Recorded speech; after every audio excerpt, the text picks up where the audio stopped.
Esse poema é muito legal porque ele foi escrito muito. Eu costumo muito começar pelo fim, pelo meio, né? Assim, escrevendo tanto poesia quanto romance. Para mim, a escrita dos dois, apesar de eu achar que o poema, na verdade, é o resto que não cabe, do que não pode ser dito em um romance, eu normalmente começo muito pelo meio das coisas. Esse não. Esse primeiro verso veio, assim, e foi muito, muito engraçado como veio esse poema. É quase como se o ritmo dele tivesse surgido antes dele mesmo existir.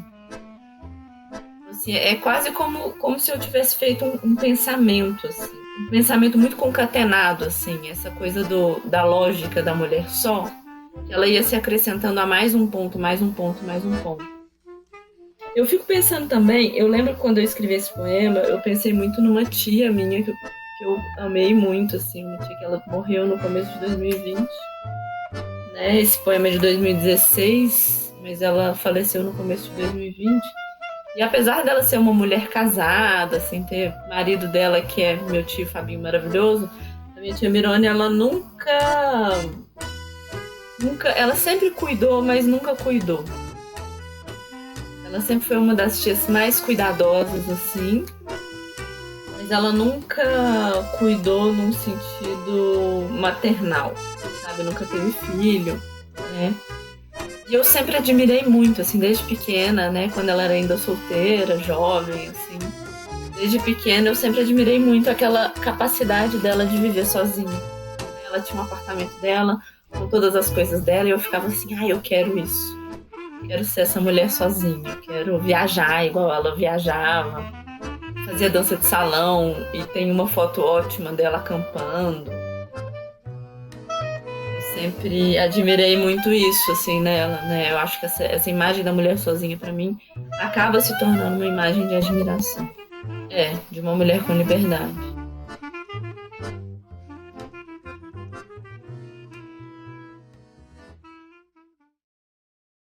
Olha, o título é uma coisa muito engraçada, né? Eu estava conversando com a Maraísa Labanca, uma poeta daqui de BH, e ela fala que título é uma coisa que a gente vai perdendo ao longo da vida. A gente consegue, assim, no começo de carreira, os bons títulos, muito facilmente, e depois, ao longo do tempo, enquanto a gente vai amadurecendo enquanto escritor, parece que os títulos vão perdendo, assim, parece que a gente vai perdendo as ideias para os títulos, quase como se numa estrutura assim de livros a gente fosse perdendo essas ideias. Mas esse título ele foi muito fácil, né, Lilian? Ele foi simplesmente isso. Ele é uma síntese, a mulher sozinha, né? Fico pensando também muito nos títulos da Angélica Freitas, né? Do Útero do Tamanho de um Punho. Ela tem títulos A Mulher Suja, A Mulher Vai. E penso muito também, essa coisa do título tem muito da referencialidade, né? Enquanto a gente lê, né? Porque antes de escrever, a gente sempre está lendo, né? Eu penso muito numa mulher da Flávia Pereira, porque também foi outro texto sobre a mulher que eu ajudei a editar, né? Uma mulher da Flávia que é genial, que é sempre uma mulher cansada, uma mulher menstruada, uma mulher que atravessa a grande água, né? À medida que ela vai enunciando essas mulheres, ela vai criando essa imagem. A gente não pode fazer o contrário. Um homem cansado. O homem normalmente tem nome e sobrenome, a mulher não. E aí eu fico pensando nessa mulher sozinha quase como um tipo social. Olha, eu posso escrever um romance sobre a mulher sozinha, se eu quiser. Mas eu fico pensando que a poesia ela acontece quando a ideia é sintética. Né? Quando a ideia vem de algo que deve ser mais curto, deve ser mais veloz.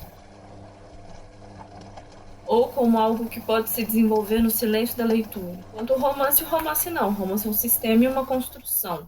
Se eu fosse escrever o romance da mulher sozinha, eu provavelmente não andaria muitas páginas, né? Somente porque eu teria que dar um nome para ela e ela deixaria de ser a mulher sozinha. Ela ia se tornar, sei lá, Ana Paula ou Judite ou Emanuela. Né? A gente tem que sempre lembrar que, na real, a gente está dentro de um sistema de influências e acontecimentos. Eu estou entrando numa fase agora de parar de ler romance e começar a ler poesia.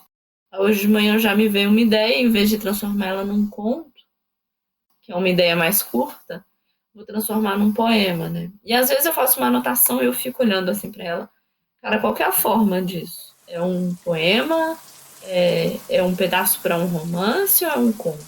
Eu acho que é muito misterioso, na real. Cheio de circunstância. É muito do termo da arte, não da ciência.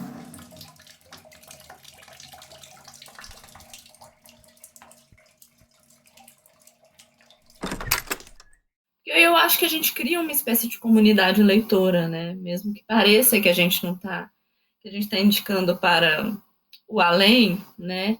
A gente vai criando uma comunidade leitora à medida que a gente vai falando do que a gente lê, né? Mas eu estava lendo muita poesia contemporânea, assim, muita, assim. Eu estava lendo muito Estela Rosa, né? Que ela ainda não tinha publicado também, mas eu ficava fuçando as coisas dela. Eu estava lendo Marília Garcia. Era muito esse pessoal, assim, da literatura contemporânea mesmo. É assim, eu fico sentindo que às vezes o mundo da poesia ele é muito territorializado, assim. Como é um troço que circula com mais facilidade do que o romance, né? Que o romance ele exige, ele é mais exigente, né, da gente. A gente precisa ler mais. E além dos romances contemporâneos que estão saindo, a gente precisa ler os romances antigos e os romances medievais e os romances modernos, né? Então, assim, eu fico pensando muito em como o romance demanda um tempo e uma reflexão. A poesia não, né? Às vezes a poesia a gente já lê um poema, posta no Facebook, isso é ótimo, isso é maravilhoso, né? A gente posta ele na internet, manda pelo WhatsApp por um amigo. Eu tô falando desses meios virtuais que é o que a gente está vivendo. E às vezes eu fico pensando que eu preciso de um espaço de ruminação maior. A questão de amor e ódio com a poesia é que sempre que eu escrevo um poema, é muito fácil de eu reler esse poema depois que ele foi publicado. Eu não gosto de reler minhas coisas. Inclusive, você vai pedir para eu ler esse poema agora e eu provavelmente vou fazer alguma mudança nele. Né? Eu vou querer fazer alguma mudança nele, nesse sentido. Porque, sei lá, as palavras vão mudando, né? O sentido dele vai mudando. Eu vou querer editar ele, eu vou querer mudar ele. Eu acho que parte um pouco desse sentido, uma vontade de mudar o que eu já fiz, né? De reeditar o que eu já fiz. Ele é muito vivo, ele é muito presente, o poema. Ele pode ser recitado, né? E esse espaço da voz é um espaço que eu não gosto de ocupá-lo. Eu adoro ouvir, mas falar eu não acho bom, não.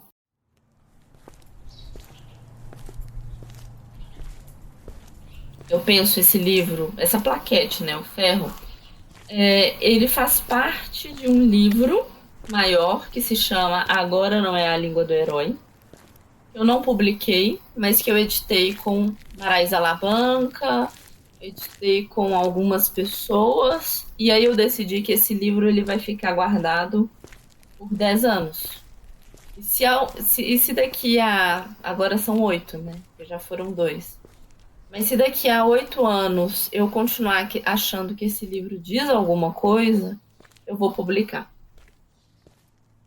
A coisa que eu mais faço, assim, na verdade, é pedir ajuda. Eu sempre leio o meu texto com outra pessoa, né? Se as pessoas podem ler os textos dela comigo, assim, eu como preparadora de original, se as pessoas podem ter essa companhia, eu normalmente gosto muito de pedir companhia, sabe? Gosto muito de reler com alguém. E, e essa releitura com alguém é muito legal porque é quando a gente percebe, é mais fácil perceber que o texto está pronto e entregar esse texto para ser publicado, né?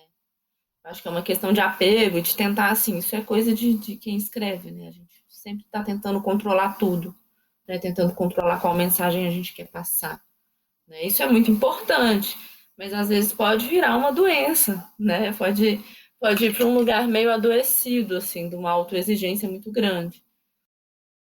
Eu tenho certo arrependimento de publicar algumas coisas que eu publiquei, mas ao mesmo tempo eu escrevo muito, muito, muito, muito. Assim, eu acho que a escrita é uma coisa que ela é muito difícil de dissociar da minha vida, da minha personalidade, né? É um trabalho e não é. Algumas pessoas falam assim, é como se fosse uma missão. Algumas pessoas pensam, né? Pode ser uma espécie de modo de vida, talvez. Mas eu gosto muito de reescrever, sabe? De reler e reescrever, né?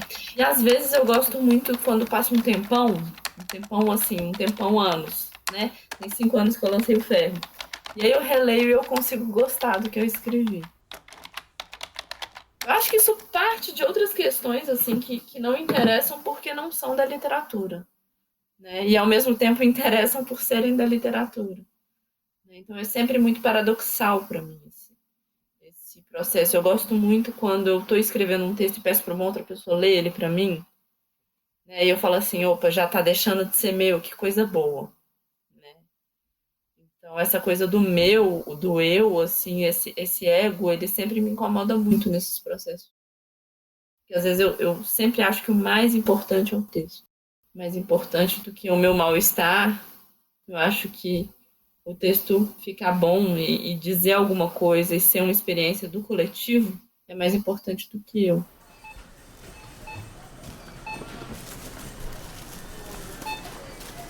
Eu lembro que esse poema ele ficou muito na minha cabeça, sabe? Aquela coisa mental de a gente fica assim.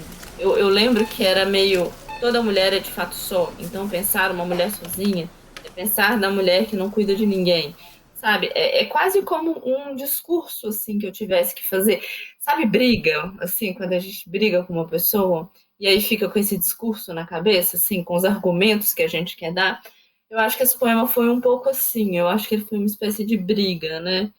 Eu acho ele muito diferente de tudo que eu já fiz, porque eu acho que ele tem menos cuidado com as palavras, assim, ele escolhe menos as palavras, ele repete mais do que ele escolhe, né? E tanto que ele usa palavras muito simples. Até por isso que talvez ele fique legal na voz, porque os outros poemas, eles são palavras, eles usam palavras pesadonas, assim, palavras que às vezes nem são poéticas, né? E esse poema foi assim, ele foi da voz mesmo, da voz mental para o papel. Né? Talvez até por isso a gente tenha escolhido ele, né, para cá. Então, eu amo, assim, essa parte da aparência. Inclusive, eu tô até bolando uma oficina que é para escrever em materiais diferentes, né? Pra gente escrever num rolo de papel, pra gente escrever em papeizinhos minúsculos. Assim, eu acho que, assim, eu não tenho outra palavra, é tesão mesmo. Assim. Para mim, o melhor tesão é mexer na forma. Né? Tanto na forma do romance, quanto na forma do poema, né? Meus romances, eles têm umas formas, assim, meio doidas, né? Às vezes 2 narradores, 3 narradores, 4 narradores, que se alternam. E eu fiquei. E foi uma coisa que. Eu acho que foi a coisa que eu mais mexi nesse poema, foi a mancha gráfica, né? Inclusive, hoje em dia, relendo, me dá vontade de tirar as vírgulas dele, sabe? Porque, né, a edição, assim, até eu morrer eu vou querer editar as coisas, né? Porque eu estou aqui na Terra, querendo interferir no mundo.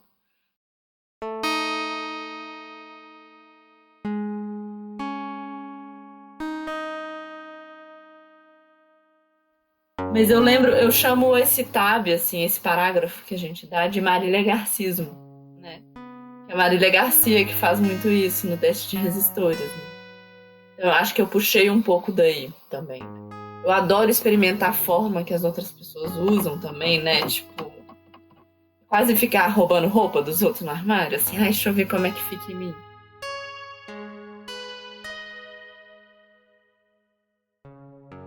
Eu cortaria as vírgulas e tem uma palavra, faltou um A no verso, assim, mas no começo, a solidão dela é autóctone. E nem a planta ou a bactéria, né? Tem bactéria em vez de a bactéria. Eu colocaria esse a bactéria.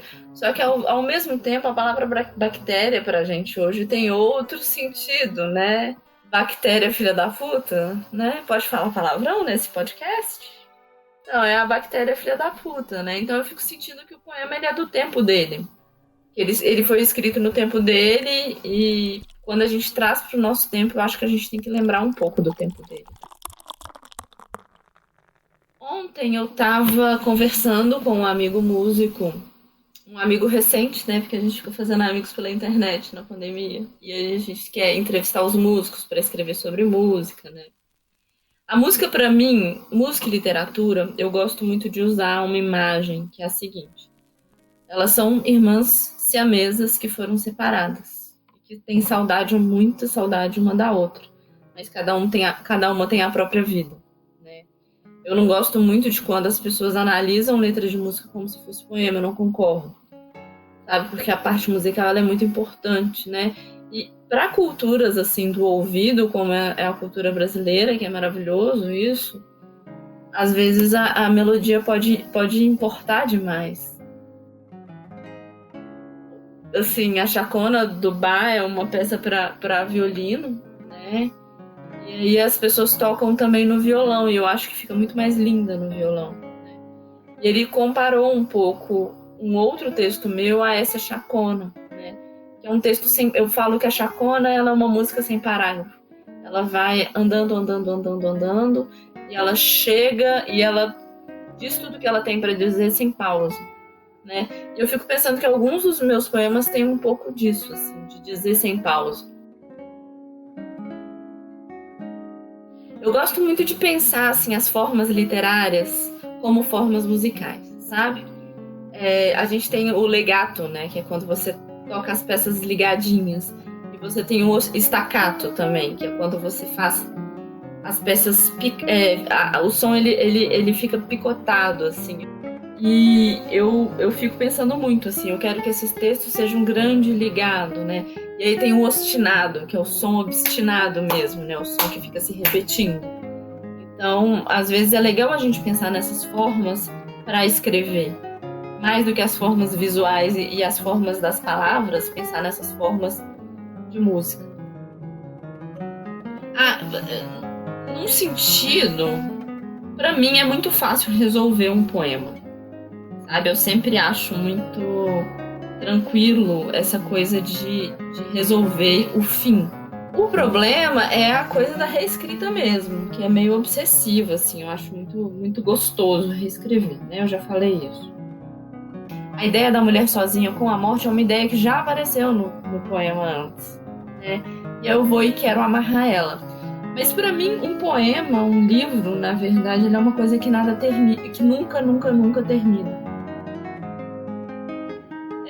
Tem um texto não publicado da Lainer Rock que uma vez ela escreveu depois de ler esse poema, que ela fala que duas mulheres que fizeram sexo são duas mulheres sozinhas, assim, duas mulheres que fizeram sexo uma com a outra são mulheres sozinhas, né? E eu fiquei assim pensando, nossa, que poema mais heteronormativo, né? E é isso, né? É quase como se a mulher ela só pudesse existir na existência de um homem. E essa imagem é muito linda, assim. Às vezes eu fico querendo que as pessoas ouçam mais a imagem da Lainer do que a minha, assim, porque é muita alegria, né? Quando as pessoas retomam o que você escreveu. Na verdade, esse poema, nesse momento aqui em que estamos falando sobre ele está vivo de novo, né? Ele não terminou. Eu gosto muito dessa ideia que na arte nada termina.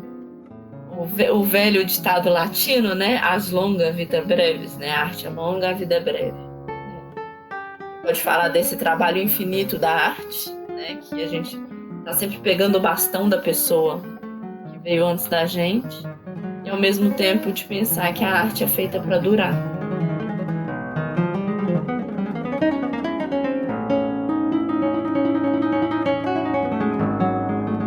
Eu sou a Laura Cohen Rabelo. Eu sou romancista, escritora e editora. Publiquei alguns romances, alguns livros e poucos poemas. A mulher sozinha. Toda mulher é de fato só. Então, pensar uma mulher sozinha é pensar na mulher que não cuida de ninguém. E ela não se esforça para encontrar alguém para cuidar, além de si. A solidão dela é autótone, que nem a planta ou a bactéria, como a de quem tem só um quarto na casa, compra só um pão para comer de manhã. Diferente da mulher que tem insônia depois de colocar os filhos na cama, a mulher sozinha possui o sono da casa vazia, a solidão de quem vai morrer só. E depois da morte, nenhum rastro sobre a terra, e ninguém a quem deixar suas coisas preciosas de seu apartamento de um quarto só. Uma afilhada, uma sobrinha, para caber na solidão destes vestidos, porque toda mulher, de fato, é só. Mesmo cercada de homens e filhos e outras mulheres, por isso, a solidão da mulher sozinha é quase pornográfica, porque desnuda a solidão de todas as mulheres do mundo. Ilha, terra pronta para receber sempre o vazio da areia impenetrável, sem pegadas. Todos tentam casá-la, como se para normalizar este estado de desequilíbrio. Casá-la como quem coloca roupa em uma criança nua. A mulher sozinha não odeia, ela não domestica, não doma o leão. E depois do sexo, toda mulher se torna uma mulher sozinha. Fica sozinha com a morte.